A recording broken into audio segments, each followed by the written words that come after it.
YT fam, welcome back to our channel. Hello అందరూ బాగున్నారా? మీకు చాలా బాగున్నాము. సో ప్రీవియస్ షార్ట్ వీడియోలో మీకు కొబ్బరితో రెసిపీస్ షేర్ చేశాను కదా.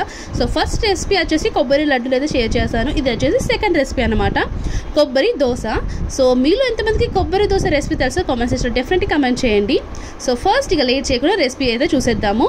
ఒక బౌల్ తీసుకొని మనం సూజీ రవ్వ ఉంటుంది కదా, అదే అండి ఉప్మా రవ్వ, అది ఒక బౌల్లో వేసేసుకొని వాటర్ పోసుకొని సోక్ చేసుకోవాలన్నమాట. ఒక 10 to 15 minutes అయితే సోక్ చేసుకోవాలి. నెక్స్ట్ కొబ్బరి వక్కలన్నింటినీ చిన్న చిన్న ముక్కలుగా చేసుకొని ఒక బౌల్లోకి అయితే తీసి పెట్టుకోండి. ఇక ఒక 15 minutes తర్వాత రవ్వ అనేది చక్కగా సోక్ అవుతుంది. నెక్స్ట్ ఇవి రెండింటిని మనం మిక్సీ జార్లో వేసుకోవాలన్నమాట. కొబ్బరి ముక్కలు వేసుకున్నాక ఇక మనం నానబెట్టుకున్న రవ్వ ఉంటుంది కదా, అదంతా మనం మిక్సీ జార్లో వేసేసుకొని మన దోశ బ్యాటర్ ఉంటుంది కదా, ఆ విధంగా మనం గ్రైండ్ చేసేసుకోవాలి.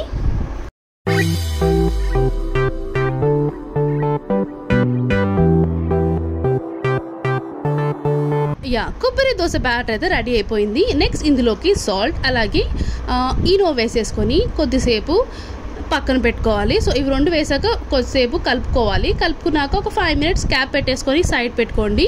నెక్స్ట్ ఇక ప్యాన్ పెట్టుకొని హీట్ చేసుకొని కొద్దిగా ఆయిల్ వేసేసుకొని మనం దోశలాగా వేసుకోవడం అన్నమాట. అండ్ ఇది కూడా నేను ఫస్ట్ టైం ట్రై చేశాను, కానీ దోశ మాత్రం చాలా పర్ఫెక్ట్గా వచ్చాయి. టేస్ట్ అయితే వేరే లెవెల్. వన్స్ మీరు కూడా ట్రై చేయండి. చాలా సింపుల్ కదా, కొబ్బరి ఉంటే అయిపోతుంది, ఈజీగా చేసుకోవచ్చు. అండ్ మంచి హెల్దీ రెసిపీ కూడా ఇది వచ్చేసి క్విక్గా చేసుకోవచ్చు.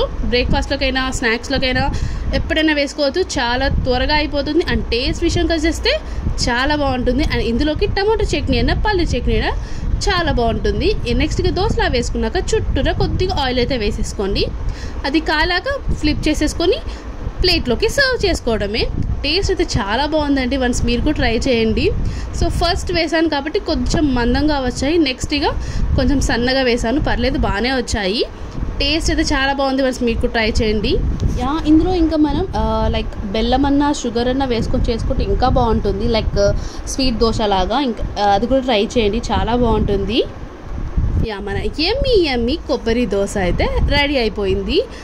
చాలా టేస్టీగా ఉన్నాయి. లైక్ మనం చాలా థిన్గా కూడా వేసుకోవచ్చు. ఇవి పేపర్ లాగైతే వస్తాయి. టేస్ట్ అయితే చాలా బాగుంటుంది. నేను ఇందులోకి కాంబినేషన్గా టమాటో చట్నీ అయితే వేసుకున్నాను. చాలా బాగుంది టేస్ట్ అయితే. చిన్నపిల్లలు అయితే చాలా ఇష్టంగా తింటారు. వన్స్ మీకు ట్రై చేయండి definitely. Even like and subscribe. See in the next video. Thanks for watching. Bye bye.